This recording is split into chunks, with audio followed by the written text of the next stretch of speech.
ମାଟିର କଳସ ବଦଳାଇ ଦିଏ ଭାଗ୍ୟ। ବନ୍ଧୁଗଣ, ମାନ୍ୟତା ଅଛି ଯେ ଯଦି ଘରେ ମାଟି କଳସ ଥାଏ ତ ଆପଣ ବହୁତ ସମସ୍ୟା ଆପେ ଆପେ ସମାପ୍ତ ହୋଇଯାଇଥାଏ। ଆପଣମାନେ ଦେଖୁଥିବେ ଏବେ ବି ଗାଁର ଲୋକମାନେ ପାଣି ରଖିବା ପାଇଁ ମାଟିର କଳସ ବ୍ୟବହାର କରୁଛନ୍ତି। ପାଣି ଭର୍ତ୍ତି ମାଟିର କଳସ ଘରେ ନିଶ୍ଚୟ ରଖିବା ଉଚିତ। କୁହାଯାଏ କି ପାଣି ଭର୍ତ୍ତି ମାଟି କଳସ ଘରେ ରଖିଲେ ଧନର ଅଭାବ କେବେ ବି ହୋଇନଥାଏ।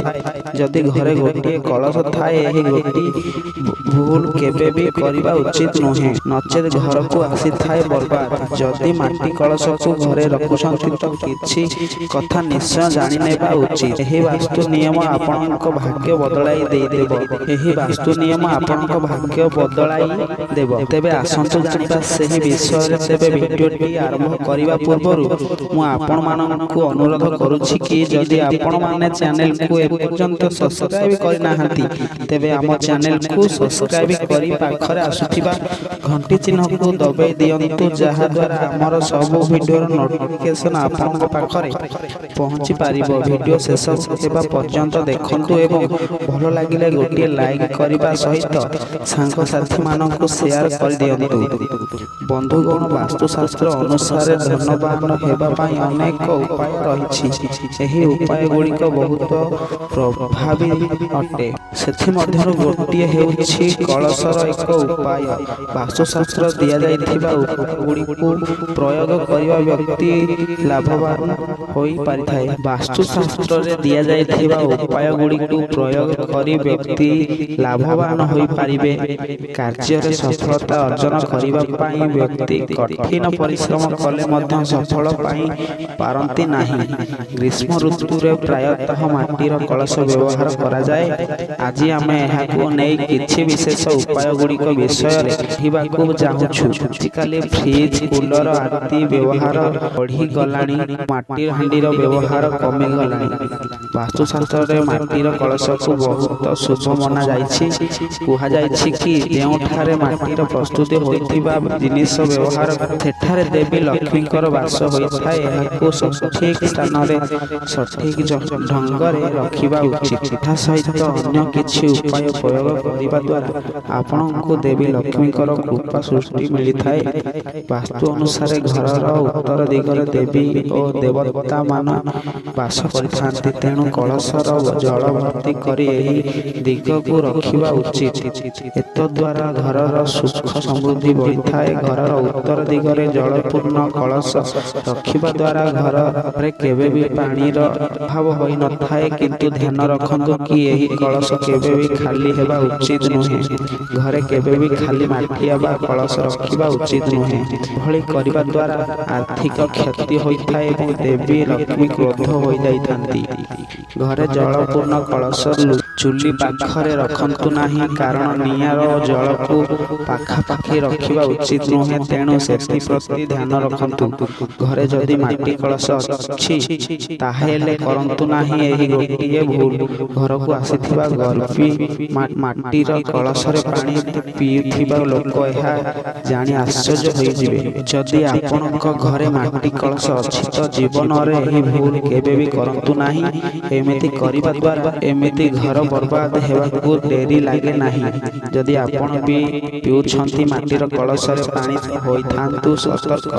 ଆଜିକାଲି ଲୋକେ ଫ୍ରିଜ ପାଣି ଅଧିକ ପିଉଛନ୍ତି, କିନ୍ତୁ କେବେ ବି ବହୁତ ଲୋକ ମାଟିର କଳସ ପାଣି ପିଇବାକୁ ଅଧିକ ଠିକ ମାନୁନାହାନ୍ତି। ତାଙ୍କର ଚିନ୍ତା ଅନୁସାରେ ଫ୍ରିଜ ପାଣି ପାଖରୁ ମାଟି କଳସ ପାଣି ସ୍ୱାସ୍ଥ୍ୟ ପାଇଁ ଅଧିକ ଭଲ ଅଟେ। ଏହା ସହିତ ମାଟିର କଳସର ପାଣିରେ ଅଲଗା ସ୍ୱାଦ ଅଛି। ଏବେ ବି ଅନେକ ଲୋକ ଘରର ଗରମ ଦିନରେ ମାଟି କଳସ ରଖୁଛନ୍ତି। ମାଟିର କଳସର ପାଣି ପିଇବା ବି ସ୍ୱାସ୍ଥ୍ୟ ପାଇଁ ଭଲ ହୋଇଥାଏ। ଶାସ୍ତ୍ର ଅନୁସାରେ ମାଟିର କଳସରେ ଭର୍ତ୍ତି ପାଣି ଦେଖିବା ବି ଶୁଭ ମନାଯାଏ। ଯଦି ଆପଣ କୌଣସି ଜରୁରୀ କାମରେ ବାହାରକୁ ଯାଉଛନ୍ତି ତ ରାସ୍ତାରେ ଯଦି ଆପଣଙ୍କୁ ପାଣି ଭର୍ତ୍ତି ମାଟିର କଳସର ଦର୍ଶନ ହୋଇଯାଏ ତେବେ ଏହାକୁ ବହୁତ ଭଲ ବୋଲି ମନାଯାଏ ଆଉ କୁହାଯାଏ କି ସେହି କାମ ନିଶ୍ଚୟ ପୁରା ହୋଇଯାଇଥାଏ। ବାସ୍ତୁଶାସ୍ତ୍ରରେ ବି ମାଟିର କଳସକୁ ଧନ ସମୃଦ୍ଧି ସହିତ ଜଡ଼ିତ କରାଯାଇଛି। ଯଦି ମାଟିର କଳସକୁ ଘରେ ଠିକ ଦିଗରେ ଏବଂ ଠିକ ଭାବରେ ରଖାଯାଇଥାଏ ତ ଘରେ ସର୍ବଦା ଖୁସିରେ ଭରି ରହିଥାଏ।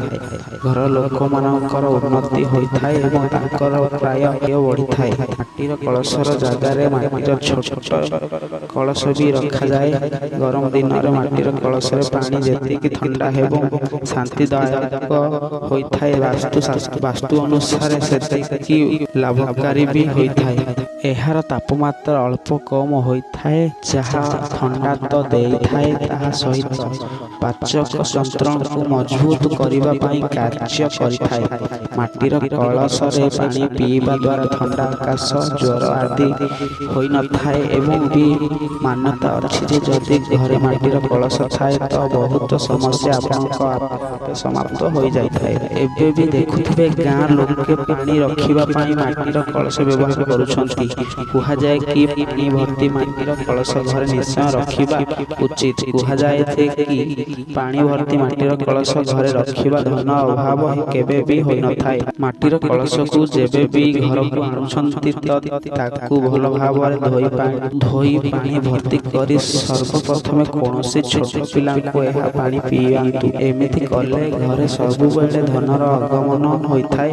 ଯଦି କୌଣସି କାରଣରୁ ମାଟି କଳସ ନ ମିଳିଲେ ତ ମାଟିର ଛୋଟ କଳସ ବି ଘରେ ରଖିବା ଲାଭଦାୟକ ହୋଇଥାଏ, କିନ୍ତୁ ଧ୍ୟାନ ରଖିବେ ଏଥିରେ ସବୁବେଳେ ପାଣି ଭର୍ତ୍ତି ରଖିବା ଉଚିତ। ମାଟିର କଳସରେ କେବେ ବି ପାଣି ଶେଷ ହେବାକୁ ଦିଅନ୍ତୁ ନାହିଁ। ଏଥିରେ ପାଣି କମ୍ ଗଲେ ତୁରନ୍ତ ଭରି ଦିଅନ୍ତୁ। ପାଣି ଏବଂ ଧନକୁ ସମାନ ବୋଲି ମନାଯାଏ। ଯଦି ଘରେ ଆର୍ଥିକ ସମସ୍ୟା ଚାଲିଥାଏ ବା ଚାକିରି କ୍ୟାନ୍ସରରେ ସମସ୍ୟା ଆସୁଥାଏ, ମାଟିର କଳସ ସାମ୍ନାରେ ଦୀପ ଜଳାଇବା ଦ୍ୱାରା ଏହି ସମସ୍ୟା କମ୍ ହେବାକୁ ଯୋଗ ବନିଥାଏ। ଘରେ ଯଦି କେବେ ମାନସିକ ଚାପରେ ଅଛନ୍ତି ତ ସେହି ଲୋକ ମାଟି କଳସରୁ ପାଣି ଆଣି ଗଛରେ ଦେବା ଉଚିତ। ଏହା ଦ୍ୱାରା ମାନସିକ ଚାପକୁ ମୁକ୍ତି ମିଳିଥାଏ। ମାଟିର କଳସକୁ ସର୍ବଦା ଉତ୍ତର ଦିଗରେ ରଖିବା ଉଚିତ। ଉତ୍ତର ଦିଗରୁ ବରୁଣ ଦେବ ଅର୍ଥାତ୍ ଜଳ ଦେବତାଙ୍କ ଦିଗ ହୋଇଥାଏ। ଏହି ଦିଗରେ ମାଟିର କଳସ ରଖିଥିଲେ ଘରେ ସବୁବେଳେ ବୈଦିକ କୃପା ରହୁଥାଏ, ଘରେ ସବୁବେଳେ ସୁଖ ଶାନ୍ତି ରହିଥାଏ ଏବଂ ଘରର ଲୋକ ଉନ୍ନତି କରିଥାନ୍ତି। ଘରେ ଯଦି କେହି ରୋଗୀ ଅଛନ୍ତି ତ ମାଟିର କଳସର ପାଣି ପିଅନ୍ତୁ। ଯଦି କାହାରିକୁ ସୁରାଗ ଜନିତ ରୋଗ କିମ୍ବା ହୃଦୟ ରୋଗ ହୋଇଥାଏ, ମାଟିର କଳସ ପାଣି ସର୍ବଶ୍ରେଷ୍ଠ ମନାଯାଏ। ଯଦି ଆପଣ ଖୁବ୍ ଶୀଘ୍ର ଧନବାନ ହେବାକୁ ଚାହୁଁଛନ୍ତି, ତାହେଲେ ତୁଳସୀ ଗଛ ମୂଳରେ ପ୍ରତ୍ୟେକ ଦିନ ମାଟିର ଦୀପ ପ୍ରଜ୍ୱଳନ କରନ୍ତୁ। ଦେଖିବେ ଖୁବ୍ ଶୀଘ୍ର ଆପଣ ସୁଫଳ ପାଇବେ। ବନ୍ଧୁଗଣ, ଯଦି ଆପଣମାନଙ୍କୁ ଏହି ଭିଡ଼ିଓଟି ଭଲ ଲାଗିଛି ତେବେ ଗୋଟେ ଲାଇକ୍ କରିବା ସହିତ ସାଙ୍ଗସାଥିମାନଙ୍କୁ ସେୟାର କରନ୍ତୁ। ଏହିଭଳି ନୂଆ ନୂଆ ଭିଡ଼ିଓ ଦେଖିବା ପାଇଁ ଆମ ଚ୍ୟାନେଲକୁ ସବସ୍କ୍ରାଇବ୍ କରିଦିଅନ୍ତୁ।